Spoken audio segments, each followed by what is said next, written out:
trash tier competitor. Looks like Dylan's going to go for yellow, though. And very solid solve to start things off for Dylan, 558. Got to like reset the timer after doing a quick test or something. Okay, who knows? So not sure what his time is going to end up being, but his very first solve, head-to-head format, 6:15. Okay, so there we go. Like literally like half as fast as these guys. Yellow cross the choice for Dylan now. Looks like he, okay, for a second I thought he went for a ZB, but looks like he actually just ended up doing the OLL. I actually don't know which cross colors Kyle tends to use, but this is a really, really fast F2L on the white cross. 589, a good solve for him, and we're all tied up 1-1. World's finals or anything like that either, so I wonder if we'll be able to see some really good solving like Dylan right here, absolutely flawless and pauseless all the way through. You know, no one else uses this alg, but this is like the alg, so who knows, maybe some advanced tech there. Another great solve and a sub 5 solve from Kyle, flawless through F2L and an amazing ZB. Something that I think that's interesting is Dylan has gone for yellow cross every single time. Kyle has gone for white cross every single time. Looks like he had Y perm, kind of messed that up a little bit. 673. He might be giving this set away to Kyle. And Kyle's about to buck that trend right now. Yeah, looks like he also went for yellow cross. Extremely fast F2L. You can see Dylan like nodding his head here, approving of his solution, and a calm timer stop to take the set 3-1. Kyle to get things started in this second set.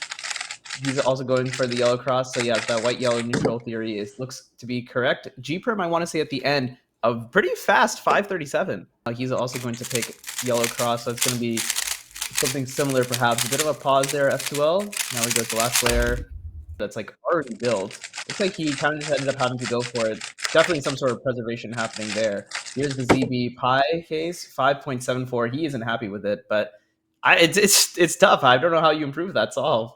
Here's Dylan now. He's going to pick the same one, but he's actually going to execute from a different angle, so probably going to preserve that F2L pair in a bit of a different way, and the exec is not there, unfortunately. 666 is not going to do it. Kyle Santucci, he's up 2 solves to 0.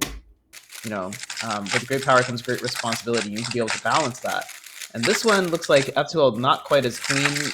That was interesting. It looked like he kind of paused to do ZBLS there, and then ZBL 682. Very, very effective, even though he's pausing quite a ton.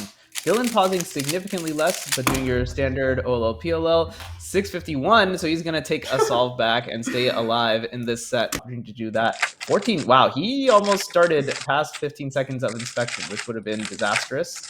Would have been a +2 under the WCA regulations. 653, looks like he just wasn't able to get anything going there. And also the green edge that's connected, and yeah, yellow cross is going to be the choice as well. Just a lot easier when you have the edges connected.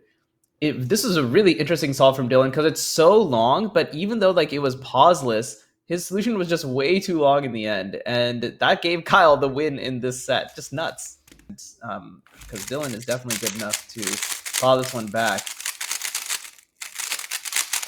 This is much more of a Dylan Miller solve, but that is an M move off, it looks like, from our angle here, so which is a DNF, I think, in this based on this rule set. PSL, it would have been a +2. Maybe it doesn't matter either way. And a DNF for him. Yeah, very unfortunate. Kyle kind of just needs to solve the cube more or less, and he's on pace to. Yeah, there you go. He knew that he just needed to solve the cube and not have it explode on him. So, pretty big advantage now to Kyle Santucci of Canada. Harder and harder for Dylan Miller to win this grudge match, win the $100. 5.60 with a MU perm at the end. A while to figure out what cross orientation he wanted to solve from, and so I wonder if Kyle is having the same issues there. We did see a little bit of an exec error, and 555 by 0.05.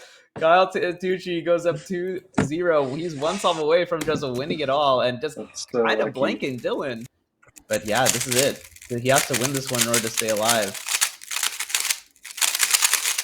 More fast turning, a bit of a longer solution, but he's still got a sub 6, 5.78, so not too bad. Let's see what Kyle can do. Kyle just kind of needs to make 1 or 2 major mistakes, and Dylan has a chance.